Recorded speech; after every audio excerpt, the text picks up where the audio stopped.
Hello students, हमने getting to know the plants part 1 में plants के बारे में जाना, प्लांट्स के टाइप्स कितने होते हैं उनके बारे में जाना और साथ में पार्ट्स ऑफ प्लांट्स में से लीफ के बारे में जाना। पार्ट 2 में आज हम उनके बाकी के जितने पार्ट्स हैं उनके क्या काम है, उनकी क्या टाइप्स हैं, जैसे रूट, स्टेम, फ्रूट और फ्लावर, इनके बारे में अब हम जानेंगे। आइए सबसे पहले बात करते हैं रूट की। तो रूट क्या होता है? किसी भी प्लांट का वो हिस्सा जो सॉइल में होता है, अंडरग्राउंड होता है, ये रूट कहलाता है। इसके काम क्या क्या है, फंक्शंस? तो सबसे पहले तो ये देख लीजिए, कोई भी प्लांट का जो रूट होता है वो उस प्लांट के लिए एंकर का काम करता है। जैसे शिप में एंकर होता है, उसे एक जगह फर्मली रखने के काम आता है, ऐसे ही इस प्लांट को एक जगह होल्ड, ग्रिप बनाए रखने के लिए रूट की जरूरत पड़ती है। तो पहला काम है वो एंकर का काम करता है। दूसरा क्या करता है? प्लांट को सीधा खड़ा रखने में ये हेल्प करता है। ठीक है, पकड़ बनाए रहता है, हवा की तेज झोंके में भी प्लांट उखड़ के गिरता नहीं है। क्यों? क्योंकि रूट ने ग्रिप बनाया हुआ है सॉइल में। ये दूसरा काम इसका, ये वाटर और मिनरल को एब्जॉर्ब करते हैं। इनके रूट हेयर्स सॉइल में जितने भी मॉइस्चर हैं उनको एब्जॉर्ब करते हैं, मिनरल्स और वाटर को एब्जॉर्ब करने का काम करते हैं। और तीसरा है स्टोरिंग ऑफ फूड। कुछ ऐसे रूट्स हैं जो फूड को स्टोर करते हैं और जिन्हें हम खाते भी हैं। तो ये हैं इनके फंक्शंस। पहला, ये फर्मली एक जगह रोकने के काम आता है, एंकर का काम करता है। दूसरा, ये फूड को स्टोर करता है। तीसरा, मिनरल्स और वाटर को एब्जॉर्ब करता है। ये तीन काम रूट्स के हैं। अब रूट क्या सब एक ही टाइप के होते हैं? नहीं, रूट के मेन दो टाइप होते हैं। वैसे होते तीन टाइप के हैं, लेकिन मेनली दो टाइप से होते हैं। एक होता है टैप रूट, दूसरा होता है फाइब्रस रूट। टैप रूट क्या है? वो प्लांट्स जिनके अंदर एक तो प्रिंसिपल रूट होता है, थोड़ा सा ब्रॉडर, बड़ा, और इस पर लगे हुए वर्टिकली बहुत सारे पतले पतले स्मॉलर रूट्स भी होते हैं, जिन्हें रूट हेयर कहते हैं। ये कहलाते हैं टैप रूट। और ये प्रिंसिपल रूट है और ये इनके स्मॉलर रूट्स हैं, ये कहलाते हैं tap root. A thick central root grow with growing smaller roots are known as tap roots. दूसरा है फाइब्रस रूट्स। टैप को छोड़ दें तो अगला है फाइब्रस रूट। स्पेशली आप कभी किसी ग्रास को उखाड़ कर देखें तो आप पाएंगे उसमें इसी तरह के रूट्स होते हैं। उसमें कोई भी एक मोटा मेन रूट नहीं होता है, वह सब के सब स्मॉलर रूट्स का एक नेटवर्क होता है। तो इस तरह के जो रूट्स होते हैं ये ग्रासेस में, सीरियल्स के प्लांट में पाए जाते हैं, इन्हें हम फाइब्रस कहते हैं। और ऐसे रूट जिनमें प्रिंसिपल रूट होता है और साथ में कुछ और स्मॉलर रूट्स होते हैं, उन्हें हम टैप रूट कहते हैं। एक और मॉडिफाइड रूट होता है, ठीक है, जिसे हम एंटी एडवेंटिसाइसस के नाम से जानते हैं।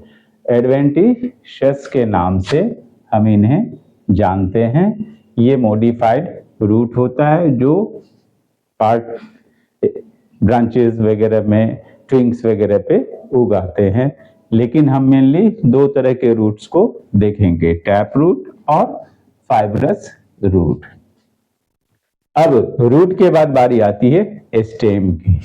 इसकी स्टेम क्या करता है? स्टेम का काम है किसी भी प्लांट को फर्मली स्टैंड करके रखना, सीधा खड़ा रखना। दूसरा, रूट्स के अंदर ट्रांसपोर्टिंग सिस्टम्स बने होते हैं जो मिनरल्स और वाटर जिसने रूट ने कलेक्ट किया है उसे लीव्स तक पहुंचाने के लिए जो वेनेशंस होते हैं, जो भी उनके ट्रांसपोर्टेशन वेसल्स होते हैं, वो स्टेम में ही होते हैं। स्टेम लीव्स को होल्ड करने के काम आता है, स्टेम्स फ्लावर को होल्ड करने के काम आता है, स्टेम्स ब्रांचेस को डिवाइड करने के काम आता है। वो हिस्सा जो कि स्टेम के आसपास हो, ठीक है, जो जुड़ता है, जैसे लीफ का पेटियोले जिस पॉइंट को जोड़ता है उसे हम नोड कहते हैं। जहां पर दो स्टेम जैसे ब्रांच और स्टेम ये आपस में जोड़ते हैं तो उन्हें इंटरनोड के नाम से जानते हैं। अब देखिए यहाँ के हिसाब से stem is a part of shoot system, ये शूट सिस्टम का एक हिस्सा होता है। It may range from few centimetres to hundreds of metres.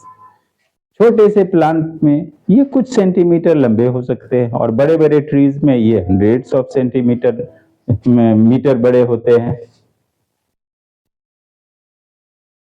और कुछ ऐसे प्लांट्स हैं जिनका फूड उनके स्टेम में ही स्टोर होता है। और most grow above the ground while some other underground. कुछ स्टेम्स ऐसे हैं जो ज्यादातर स्टेम ग्राउंड के ऊपर ग्रो होते हैं, लेकिन कुछ ऐसे भी हैं जो ग्राउंड के नीचे ग्रो करते हैं। इसके बाद बारी आती है फ्रूट्स की। फ्रूट्स असल में क्या होता है? फ्रूट्स किसी भी प्लांट का जो फ्लावरिंग होता है उसके बाद रिजल्ट के तौर पे हम फ्रूट्स को देखते हैं। आइए पहले ये देख लेते हैं। A fruit is a mature ovary and it's contents. अब ये ओवरी क्या है? जैसे ये फ्लावर का फीमेल पार्ट है जिसे हम पिस्टिल के नाम से जानते हैं, ये है उसका ओवरी। होता यह है पोलिनेशन और फर्टिलाइजेशन यही ओवरी में होता है। ये ओव्यूल है। जब रिप्रोडक्शन का प्रोसेस पूरा हो जाता है, फर्टिलाइजेशन पूरी हो जाती है, तो फिर ये ओवरी धीरे धीरे डेवलप होने लगता है, एक फ्रूट की शक्ल लेने लगता है और एक समय ऐसा आता है ये कंप्लीट फ्रूट बन जाता है। और ये जो ओव्यूल है ये सीड में कन्वर्ट हो जाता है। तो इसका क्या काम है? जो प्लांट ने जो भी फूड प्रिपेयर किया है और जो एक्सेस फूड है उसे स्टोर करने के काम ये आता है फ्रूट्स।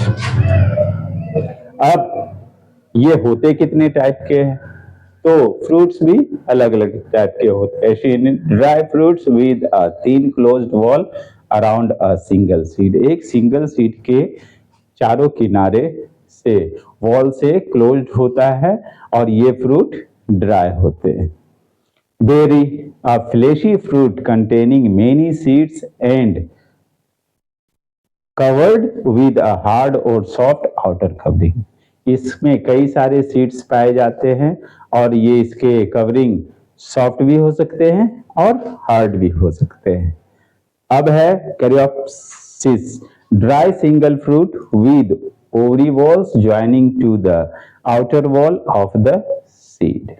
जैसे कि सीरियल्स में इस तरह के पाए जाते हैं फ्रूट्स, राइस है, मेज है, इन सब को हम इसकी कैटेगरी में मान सकते हैं। तो ये सभी हमने देखा कि 3 टाइप्स जो हैं, 3 पार्ट्स, उनके बारे में अब हम बात करने वाले हैं। अब हम बात करने वाले हैं फ्लावर्स के बारे में। फ्लावर जो होता है किसी भी प्लांट का बहुत ही इंपॉर्टेंट पार्ट होता है। हर वो प्लांट जिनमें सेक्सुअल रिप्रोडक्शन होता है उसके लिए फ्लावर का होना मस्ट है। सेक्सुअल रिप्रोडक्शन फ्लावर के ही थ्रू होता है, क्योंकि किसी भी प्लांट के रिप्रोडक्टिव पार्ट्स जो होते हैं, सेक्सुअल रिप्रोडक्टिव प्लांट के, वो मेल और फीमेल उनके फ्लावर्स में ही पाए जाते हैं। अब ये भी दो तरीके से होते हैं इनके फ्लावर्स। कुछ फ्लावर्स ऐसे हैं जिनमें या तो मेल पार्ट होता है, जिन्हें हम स्टामेन एंथर कहते हैं, जहां पे पोलन ग्रेन्स होते हैं। कुछ ऐसे होते हैं जिनमें फीमेल पार्ट होता है, पिस्टिल, दोनों पार्ट नहीं होते। तो ऐसे फ्लावर्स जिनमें मेल या फीमेल कोई एक ही पार्ट होता है, तो ऐसे फ्लावर्स को हम यूनिसेक्सुअल फ्लावर कहते हैं। और अक्सर इनमें क्रॉस पॉलिनेशन होता है। दूसरा, वो फ्लावर जिसमें मेल और फीमेल दोनों ही पार्ट होते हैं, रिप्रोडक्टिव पार्ट होते हैं। दूसरा, वो फ्लावर जिसमें मेल या फीमेल दोनों ही रिप्रोडक्टिव पार्ट होते हैं, उन्हें हम बाइसेक्सुअल फ्लावर कहते हैं, क्योंकि इसमें दोनों ही होते हैं, मेल भी है फीमेल भी है। अब इसके आगे होता ये है, सबसे पहले फ्लावर का जो रिप्रोडक्शन का काम होता है उसमें होता है pollination. Pollination means transfer of pollen grains from male part of the flower to the female part, stigma. यहाँ पे होता है पिस्टिल का सबसे टॉप का हिस्सा होता है स्टिग्मा, वहां तक जो पॉलन ग्रेन का ट्रांसफरेशन वाला जो प्रोसेस होता है, इस प्रोसेस को हम कहते हैं पॉलिनेशन। दो तरीके से होते हैं, अगर ये भी दो तरीके से हो रहे पॉलिनेशन, हम इसे सेल्फ पॉलिनेशन तब कहेंगे जब सेम फ्लावर का मेल पार्ट का पॉलन उसी फ्लावर के फीमेल पार्ट तक ट्रांसफर हो, तो वो सेल्फ में कर रहा है, इसलिए इसे हम सेल्फ पॉलिनेशन कहेंगे। लेकिन जब सेम काइंड के एक फ्लावर से मेल से पॉलन ग्रेन्स फीमेल तक जाता है दूसरे फ्लावर में सेम काइंड के, तो हम उसे क्रॉस पॉलिनेशन कहते हैं। खैर, अब हो गया पॉलिनेशन। पॉलिनेशन में पॉलन ग्रेन्स रवादार होते हैं, कभी ध्यान से देखिएगा, यहाँ पे टच कीजिएगा तो आपको क्रिस्टल से दिखेगा। ये हिस्सा जो होता है फीमेल पार्ट का, पिस्टिल का ऊपरी हिस्सा, जिसे हम लोग स्टिग्मा कहते हैं, ये स्टिकी पार्ट होता है। पॉलन ग्रेन्स कई एजेंट के थ्रू आ सकते हैं, विंड के साथ उड़ के आ सकते हैं, इंसेक्ट के साथ उनके बॉडी से टच होके फिर यहाँ आ सकते हैं, वाटर से भी ये ट्रांसफर होते हैं। खैर, जैसे भी हो रहे हैं, किसी भी एजेंट के थ्रू अगर ये ट्रांसफर होके यहाँ आ गया है, तो अब क्या होगा, यहाँ से ये जो पॉलन ट्यूब है इसके थ्रू स्टाइल को क्रॉस करते हुए, स्टाइल पुश डाउनवर्ड के लिए होता है, ये थ्रू होते हुए धीरे धीरे करके इसके ओव्यूल में आएंगे। कहाँ आएंगे? ओव्यूल में आएंगे। अब यहां आने के बाद गैमेट्स, मेल तो आया ही है, यहाँ फीमेल गैमेट्स पहले से ही ओवरी में प्रेजेंट, ओव्यूल में, इन दोनों का फिर फ्यूजन होगा और फर्टिलाइजेशन का प्रोसेस होगा। इसी प्रोसेस को हम फर्टिलाइजेशन कहते हैं, कि fusion of male and female gametes to form a zygote is called fertilization. फिर उस फर्टिलाइजेशन के बाद ये धीरे धीरे डेवलप होना शुरू होगा। धीरे धीरे डेवलप होते होते होते एक वक्त ऐसा आएगा ये एक फ्रूट का शक्ल ले लेगा, और ये जो ओव्यूल है वो डेवलप होके एक सीड का शक्ल ले लेती है। तो ये काम फ्लावर में होता है, और इसके बाद रिप्रोडक्शन होता है, इस सीड से आगे और नए प्लांट्स आते हैं। तो किसी भी प्लांट का जो फ्लावर होता है वो उसका रिप्रोडक्टिव पार्ट होता है। फ्लावर दो टाइप के होते हैं, यूनिसेक्सुअल और बाइसेक्सुअल। यूनिसेक्सुअल वो होते हैं जिनमें फीमेल या मेल कोई एक ही पार्ट रहता है, और बाइसेक्सुअल वह हैं जिनमें मेल और फीमेल दोनों ही पार्ट होते हैं। आई होप आप लोगों को बात समझ में आई होगी, इससे फायदा उठाएंगे। साथ ही मेरे चैनल को लाइक सब्सक्राइब करते रहें।